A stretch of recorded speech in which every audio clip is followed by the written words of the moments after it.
Hello students, आज हम नई यूनिट शुरू कर रहे हैं। ये है यूनिट 3। एक बार दोबारा बता दूं, फर्स्ट यूनिट है नेशनल इनकम की, सेकेंड यूनिट है money and banking, third unit हम शुरू कर रहे हैं। थर्ड यूनिट में 3 चैप्टर्स हैं हमारे पास। तो इसका फर्स्ट चैप्टर हम शुरू कर रहे हैं। चैप्टर का नाम है aggregate demand and aggregate supply. ये इसकी फर्स्ट क्लास है, aggregate demand and aggregate supply. इसमें हम एग्रीगेट डिमांड और एग्रीगेट सप्लाई की जो मीनिंग है वो पढ़ेंगे, इसके कंपोनेंट पढ़ेंगे। एग्रीगेट डिमांड को हम शॉर्ट फॉर्म में एडी लिखेंगे, ये जो मैंने लिखा हुआ है यहाँ, और एग्रीगेट सप्लाई को हम यहाँ शॉर्ट फॉर्म में एएस लिखेंगे। तो यहाँ सबसे पहले हमें इसकी डेफिनेशन पता होनी चाहिए। डेफिनेशन किसकी? सबसे पहले इसमें हम एग्रीगेट डिमांड शुरू करें। पहले पूरा एग्रीगेट डिमांड करेंगे, फिर हम एग्रीगेट सप्लाई करेंगे इस वाले चैप्टर। अब यहाँ एग्रीगेट डिमांड है क्या? अब डिमांड वाला चैप्टर आपने 11th क्लास में भी किया था। वहाँ डिमांड का मतलब था कि लोग जो है किसी भी कमोडिटी की जो डिमांड कर रहे हैं, किसी भी कमोडिटी को जो परचेज कर रहे हैं, वो हमारे पास वहाँ डिमांड था। अब यहाँ डिमांड का मतलब भी वही है, एग्रीगेट डिमांड। एग्रीगेट का मतलब होता है कलेक्टिव। जब भी यहाँ वर्ड एग्रीगेट आएगा तो एग्रीगेट का मतलब सब लोगों की बात कर रहे हैं, क्योंकि मैक्रो इकोनॉमिक्स पढ़ रहे हैं तो मैक्रो इकोनॉमिक्स में हम किसी एक ही डिमांड की तो बात नहीं करेंगे। यहाँ बात करेंगे इकोनॉमी में जो भी गुड्स एंड सर्विसेज हैं, उन सब की हम डिमांड की बात करेंगे। अब जब हम उन सब की डिमांड की एक साथ बात करेंगे तो ये एग्रीगेट डिमांड का मतलब इकोनॉमी में जितनी भी कमोडिटीज हैं, उनका जो प्रोडक्शन है, लोगों की जो डिमांड कर रहे हैं, वो एग्रीगेट डिमांड। लेकिन जो डिफरेंट कमोडिटीज हैं, डिफरेंट कमोडिटीज आप देखो डिफरेंट फॉर्म में होती है। अगर आप गेहूँ ले रहे हैं तो वो केजी में होगा, आप दूध ले रहे हैं तो वो लीटर में होगा, आप कपड़ा लेंगे तो वो मीटर में। तो अगर हम ऐसे एग्रीगेट डिमांड को इस फॉर्म में लें, यूनिट्स की फॉर्म में लें, तो एग्रीगेट डिमांड हमारी एक यूनिट में कभी नहीं निकल पाए। तो हम इकोनॉमी में डिमांड देखेंगे तो क्या आ जाएगा? 100 kg rice, 100 plus 100 kg wheat, 200 litre cloth, 300 litre milk, अलग अलग यूनिट आएगी, तो उनकी कभी भी एक कंबाइंड यूनिट नहीं बन पाएगी। अब कंबाइंड यूनिट में हम क्या करेंगे? कंबाइंड यूनिट के लिए हम क्या करेंगे? बजाय उनकी यूनिट्स में वैल्यू देने के लिए हम उनके ऊपर एक्सपेंडिचर देखेंगे, क्योंकि जब हम एक्सपेंडिचर देखेंगे, एक्सपेंडिचर तो आपका एक ही फॉर्म में आएगा, रुपीस की फॉर्म में। अगर 100 किलो गेहूं की डिमांड की, उसकी प्राइस कितनी है, उसकी वैल्यू कितनी है। आपने 200 मीटर कपड़े की डिमांड की, उसकी वैल्यू कितनी है। आपने 100 लीटर दूध की डिमांड की, उसकी वैल्यू कितनी है। तो वैल्यू तो हमेशा रुपीस में आएगी। तो सारी रुपीस को जोड़ के हम एक सिंगल यूनिट में इसको हम निकाल सकते हैं। तो इसलिए यहाँ एग्रीगेट डिमांड में हम यहाँ यूनिट्स में ना लेकर यहाँ उसको एक्सपेंडिचर फॉर्म में लेते हैं। तो उसके हिसाब से अगर हम डेफिनेशन देखें तो यहाँ देखिए जो मैंने बोर्ड पे लिखा हुआ है, aggregate demand refers to total value of all final goods and services. अब ये all final goods and services बार बार बताने की जरूरत नहीं है। फाइनल गुड्स एंड सर्विसेज हम शुरू से ले रहे हैं, फर्स्ट यूनिट में भी किया था कि आपको सिर्फ फाइनल गुड्स को लेना है, इंटरमीडिएट गुड्स को नहीं लेना। All final goods and services which all the sectors of economy, all the sectors, 4 sectors हमारे। सर्कुलर फ्लो ऑफ इनकम से पहले हमने जो सेक्टर्स किया था, इसलिए मैंने आपको कहा था कि जो फर्स्ट यूनिट में जो पढ़ रहे हैं वो पूरी मैक्रो में यूज होगा, तो वहां के आपको सारे टर्म्स अच्छे से पता होने चाहिए, तब ये यूनिट समझ आए। Which all sectors of economy are planning to purchase at a given level of income in a accounting year. यहाँ हम एक्चुअल परचेजिंग की बात नहीं कर रहे, यहाँ हम कर रहे हैं प्लानिंग टू परचेज। कि इकोनॉमी में जो प्रोडक्शन हुआ है, उस प्रोडक्शन में से जो डिफरेंट सेक्टर्स हैं, different sector, house hold, farms, government sector, rest of world, ये चारों सेक्टर मिलकर जो प्लानिंग कर रहे हैं परचेज करने की, उसको हम क्या बोलते हैं? Aggregate demand. तो यह एग्रीगेट डिमांड का मतलब यहाँ पे याद रखना, प्लान है ये, हमेशा कभी भी एक्चुअल की बात हम याद नहीं करेंगे। प्लान का मतलब यहाँ इकोनॉमी में देखना है कि जब फर्म्स हैं प्रोडक्शन करेंगे तो वो सोचेंगे इकोनॉमी में लोग कितना सामान खरीदने की सोच रहे हैं, उस हिसाब से प्रोडक्शन होता है। प्रोडक्शन हमेशा पहले किया जाता है, डिमांड बाद में क्रिएट होती है। ऐसा नहीं है कि आप दुकान के ऊपर खड़े हो और दुकान पे सामान आप खरीद रहे हो तो वही उसी टाइम फैक्ट्री से बन के आएगा। पहले फैक्ट्री में बनता है, आगे मार्केट में सप्लाई होता है। तो यहाँ बात कर रहे हैं कि इकोनॉमी में जो डिफरेंट यूनिट्स हैं, जो डिफरेंट सेक्टर्स हैं, वो जो final goods and services purchase करने की प्लानिंग कर रहे हैं, उसकी वैल्यू जो है वो हमारे पास कहलाती है एग्रीगेट डिमांड। तो एग्रीगेट डिमांड में याद रखना, एग्रीगेट डिमांड हमेशा प्लांट एडी है, यहाँ कभी भी एक्चुअल एडी नहीं। एक्चुअल हमेशा वर्तमान में होती है। यहाँ हम अंदाजा लगा रहे हैं तो अंदाजा जो है वो हमारा प्लान का होता है कि इकोनॉमी में लोग जो परचेज कर रहे हैं उसकी कितनी प्लानिंग हो सकती है। ये हो गया एग्रीगेट डिमांड। एग्रीगेट डिमांड की डेफिनेशन आप अच्छे से कर लेंगे। अब एग्रीगेट डिमांड के पास हमारे पास है इसके कंपोनेंट्स। कंपोनेंट्स में हमने शॉर्ट फॉर्म में लिया हुआ है AD = C + I + G + X - N। अब इसके चार कंपोनेंट्स कैसे आए? इकोनॉमी में चार सेक्टर्स। फर्स्ट सेक्टर था house hold sector, second sector था फर्म, थर्ड सेक्टर था government sector and fourth sector था हमारा रेस्ट ऑफ वर्ल्ड। अब चारों सेक्टर ही प्लानिंग करेंगे परचेज करने की। तो चारों सेक्टर जो प्लानिंग करेंगे परचेज करने की, उसको अलग अलग कंपोनेंट के नाम से दिया। फर्स्ट सेक्टर था हमारे पास household sector. Household sector जो खर्च करता है, जो एक्सपेंडिचर करता है, ये विनाशी इनकम एक्सपेंडिचर मेथड में भी हमने किया था। उसको हमने बोला था private final consumption expenditure. Private final consumption expenditure. तो एडी का फर्स्ट कंपोनेंट हमारे पास क्या हो गया? एडी का फर्स्ट कंपोनेंट हमारे पास हो गया प्राइवेट फाइनल कंजम्पशन एक्सपेंडिचर। अगर हम इसको जब डिफाइन करेंगे, फर्स्ट पॉइंट जिसको हम सिंबल के रूप में नाम देंगे C, और फुल फॉर्म हो गई हमारे पास private final consumption expenditure. Private final consumption expenditure, it is the consumption of household sector. अब हाउस होल्ड सेक्टर जो खर्च करता है वो हमने फिर फर्स्ट यूनिट में किया था। जो हाउस होल्ड सेक्टर खर्च करता है, जो सामान परचेज करता है, उसको हमने कंज्यूमर गुड्स कहा था। और कंज्यूमर गुड्स के हमने चार वैरायटी ली थी, durable, semi durable, single use and services. तो यहाँ पे हमारे पास प्राइवेट फाइनल कंजम्पशन एक्सपेंडिचर में क्या हो गया? It is the expenditure incurred by household on the purchase of durable goods, semi durable goods, single use goods and services। अब ये जो एक्सपेंडिचर है, ये एक्सपेंडिचर डिपेंड करेगा इनकम के ऊपर। और इनकम कौन सी? इनकम है हमारी, एक होता है एब्सोल्यूट इनकम और एक होती है डिस्पोजेबल इनकम। दोनों का मीनिंग अच्छे से समझ लीजिए। मेरे हाथ में जो पैसा आया वो है हमारे पास इनकम, लेकिन उस इनकम में से मुझे एक हाउस होल्ड को, मुझे मतलब मैं अपनी बात कर रही हूँ, मतलब हाउस होल्ड की बात कर रही हूँ, हाउस होल्ड को उसमें से टैक्स पे करने पड़ते हैं। जैसे मेरे ऊपर हाउस टैक्स लगा, इनकम टैक्स लगा। अब मैंने इनकम में से क्या किया? हाउस टैक्स दे दिया, वो पैसा मेरे हाथ में कम रह गया। इनकम टैक्स दे दिया, उतना पैसा मेरे हाथ में फिर कम रह गया। अब टैक्स देने के बाद जो मेरे पास इनकम बचेगी, उस इनकम को तो मैं आगे खर्च कर पाऊंगी। तो ये जो टैक्स देने के बाद हाउस होल्ड के बाद जो इनकम बचती है, इसको बोलते हैं डिस्पोजेबल इनकम। तो ये जो C है, कंजम्पशन एक्सपेंडिचर है, कंजम्पशन एक्सपेंडिचर डिस्पोजेबल इनकम के ऊपर डिपेंड करता है।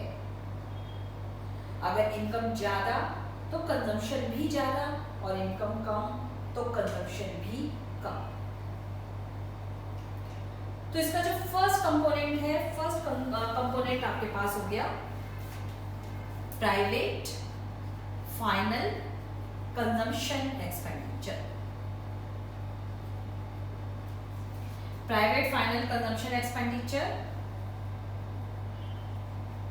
C, और ये डिपेंड करता है डिस्पोजेबल इनकम के ऊपर। YD क्या होता है? Disposable income. F for function, ये F है। तो यहाँ क्या होगा? ये कंजम्पशन किसके ऊपर डिपेंड करेगा? ये कंजम्पशन डिपेंड करेगा डिस्पोजेबल इनकम के ऊपर। आपकी डिस्पोजेबल इनकम ज्यादा होगी तो आप खर्च भी ज्यादा करेंगे, और आपके जो डिस्पोजेबल इनकम कम है तो आप खर्च भी कम करेंगे। सेकेंड कंपोनेंट है इन्वेस्टमेंट, I फॉर इन्वेस्टमेंट।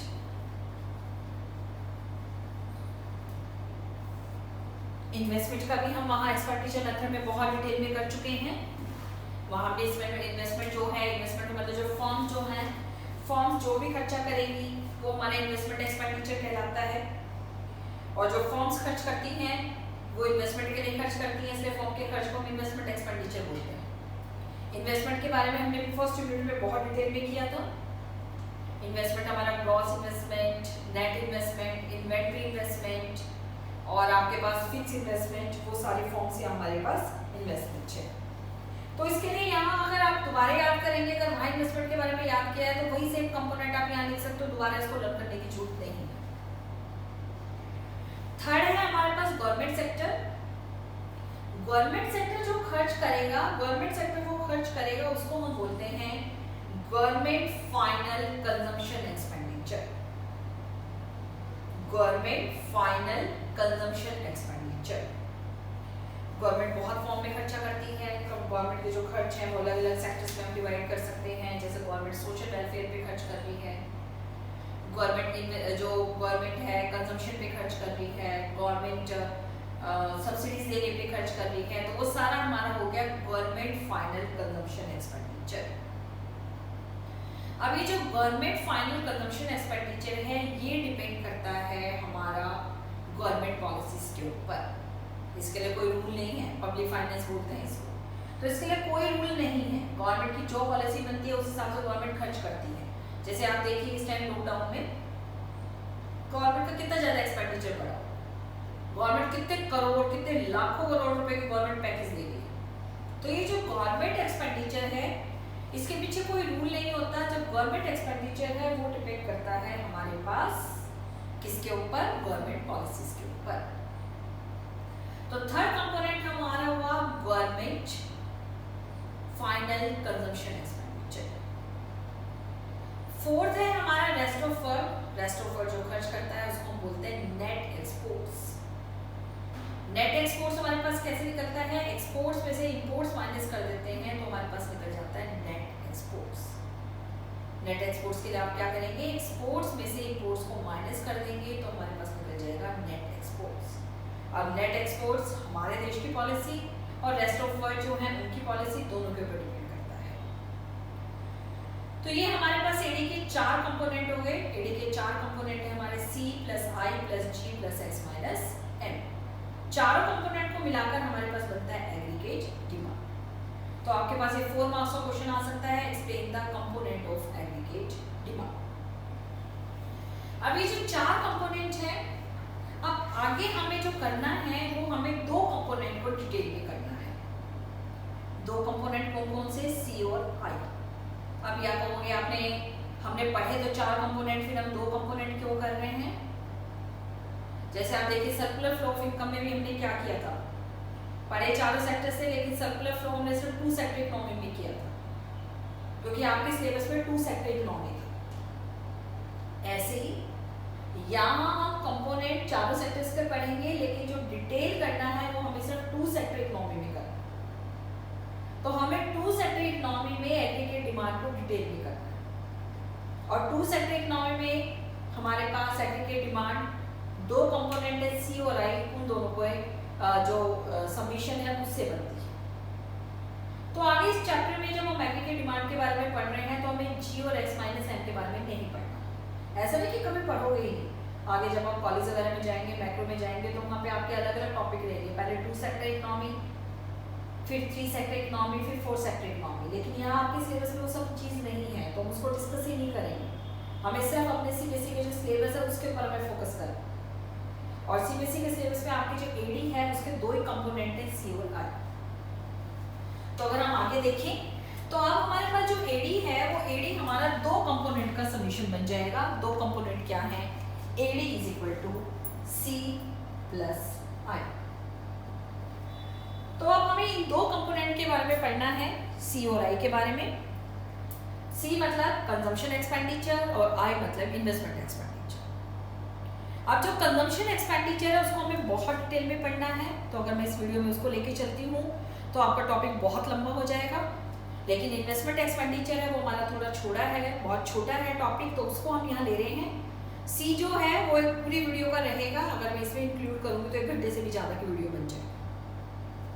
तो अब हम एडी के 2 कंपोनेंट ले रहे हैं। एडी के 2 कंपोनेंट हैं सी और आई। जब 2 कंपोनेंट हम ले रहे हैं तो उन्हीं के बारे में हम पढ़ेंगे।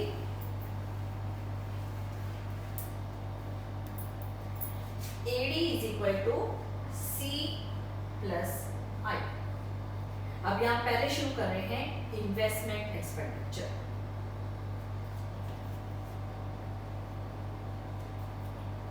अब इन्वेस्टमेंट एक्सपेंडिचर की डेफिनेशन आप वहीं से कर सकते हो, यूनिट फर्स्ट में जो की है वो सेम हो जाए, ऐसे कुछ अलग नहीं। इन्वेस्टमेंट की काफी सारी टाइप्स होती हैं, जो टाइप्स हमने पहले नहीं पढ़ी हैं उन्हीं टाइप्स को हम यहाँ लेके चलेंगे।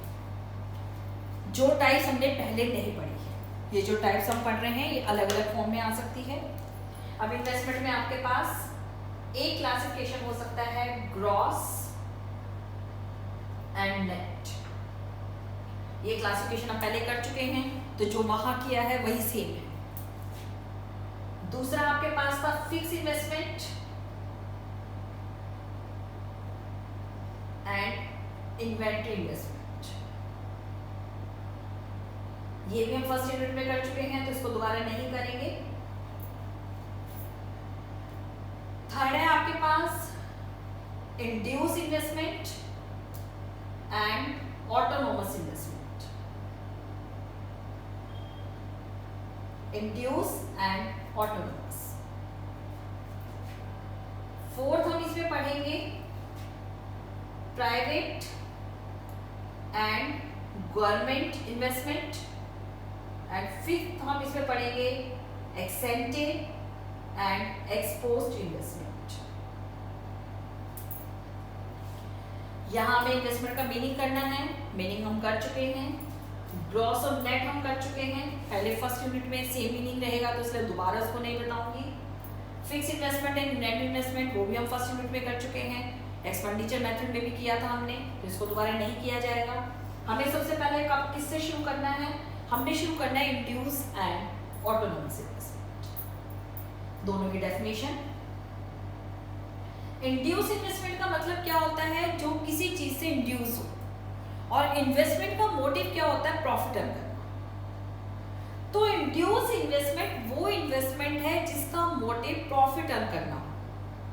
मतलब यहां जो प्रोड्यूसर है जब इन्वेस्टमेंट करेगा जब उसको प्रॉफिट होने की एक्सपेक्टेशंस है। अब जैसे देखिए, अगर कोई बहुत बड़ा रेपुटेटेड प्राइवेट स्कूल है, वो कभी भी स्लम एरिया में नहीं जाएगा, उसको पता है इतनी हायर फीस वहां कोई देगा ही नहीं, तो वो इन्वेस्टमेंट नहीं करेगा। तो ये इंड्यूस इन्वेस्टमेंट है। तो इंड्यूस इन्वेस्टमेंट वो इन्वेस्टमेंट है जो प्रॉफिट मोटिव है। अगर आपको इनकम होने की पॉसिबिलिटीज है तो आप इन्वेस्टमेंट करेंगे, अगर आपको इनकम होने की पॉसिबिलिटीज नहीं है तो आप कभी भी इन्वेस्टमेंट नहीं करेंगे।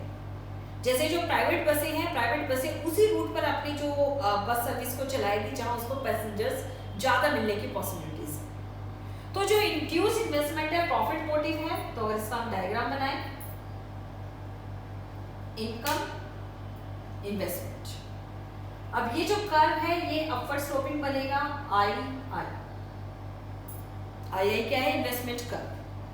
यहां आपको जैसे जैसे इनकम ज्यादा मिलने की संभावना होगी वैसे वैसे आप इन्वेस्टमेंट को क्या करते रहेंगे, इंक्रीज करते रहेंगे। तो इसलिए कर्व हमारा क्या बनता है, अपवर्ड स्लोप। कि आपको जैसे जैसे आपको ये लगता है कि यहां अगर हम इनकम लें, यहां हम ले इन्वेस्टमेंट,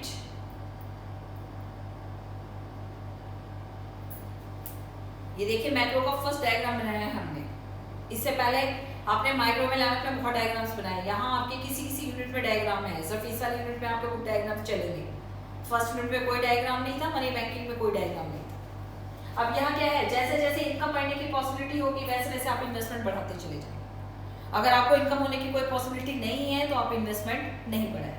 ये है इंड्यूस इन्वेस्टमेंट। अब दूसरा इसमें है ऑटोनोमस इन्वेस्टमेंट।